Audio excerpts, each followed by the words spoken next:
बात पहले वाली पीढ़ी मतलब हम लोग की पीढ़ी वाली है।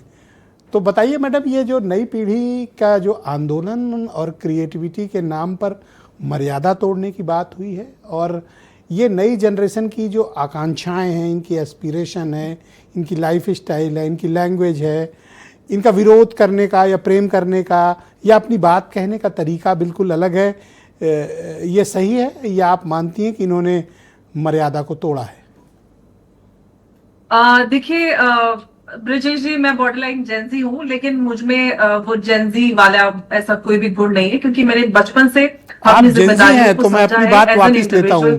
अब आप जेंजी नहीं, बॉर्डरलाइन जेंजी। बॉर्डरलाइन है, सिर्फ 1 साल का डिफरेंस है, तो मैं अपने आप को जेंजी नहीं कहूंगी, बट बॉर्डरलाइन जेंजी आप कह सकते हैं। लेकिन मैंने बचपन से अपने देश के प्रति, अपने परिवार के प्रति जिम्मेदारियों को समझा है। और मैं ऐसा नहीं कहती कि सारे जेंजी एक जैसे हैं।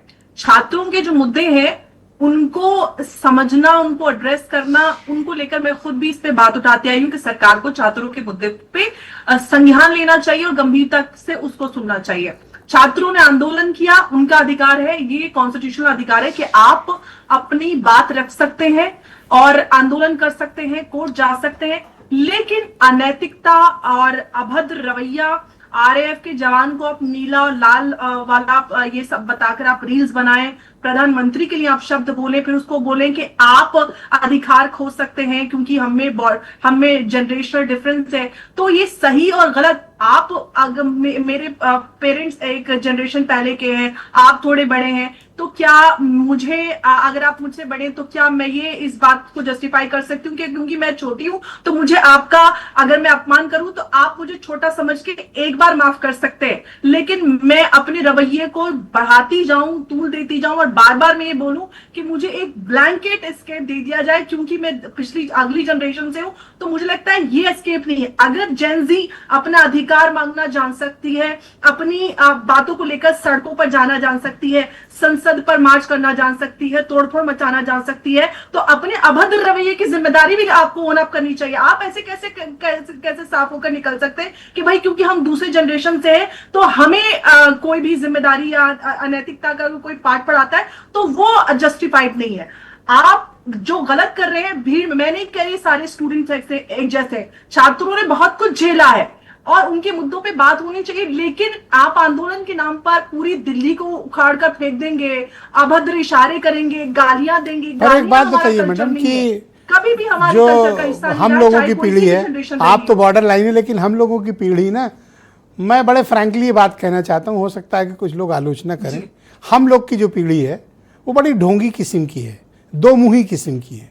हम सब गलत काम करते हैं, गलत बोलते भी हैं, गलत आचरण भी रखते हैं, लेकिन हम खुद को साधु बताते घूमते हैं। वो शायद जो हम में तब्दीली है, हम में जो बात है, इनमें ज़्यादा स्पष्टता है। तो हमारे और इनमें ये गैप है कि हम एक वो बात आपकी सही दो है, मुँहे लोग हैं और ये एकदम साफ हैं कि गलत को गलत, सही को सही।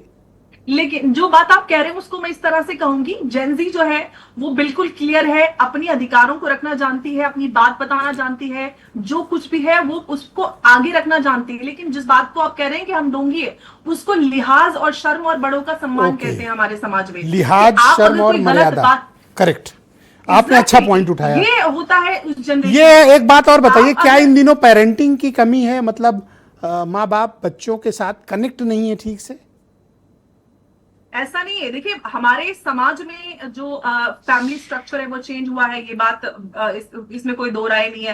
पहले नानी दादी और पूरा परिवार हुआ करता था बच्चों को संभालने के लिए। आज परिवार एकदम अकेला रहता है, माँ बाप और सब लोग शहरों में इधर उधर काम करते हैं। सोशल मीडिया का चलन है तो लोग परिवार में साथ रहकर भी सोशल मीडिया पे टाइम स्पेंड करते हैं। और जेनजी को लगता है कि जो कुछ सोशल मीडिया पे वो कंज्यूम कर रहे हैं वो ब्रह्म ज्ञानी हो गए, उनको दुनिया भर का ज्ञान है। आप ऐसा कहना चाहती हैं कि भारत का भविष्य मर्यादा के दायरे में नहीं है, लांघ चुका है? मैं इसको पूरी तरह से नहीं कहूंगी, लेकिन सोशल मीडिया पे जिस तरह का कंटेंट आगे बढ़ाया जाता है उसकी वजह से हमारा सोशल और कल्चरल फैब्रिक बिल्कुल खतरे में है। बहुत शुक्रिया आपका। मैं इस कार्यक्रम को आगे बढ़ाऊंगा और आज की चर्चा, बहनों भाइयों, मैं सबको सलाह दूंगा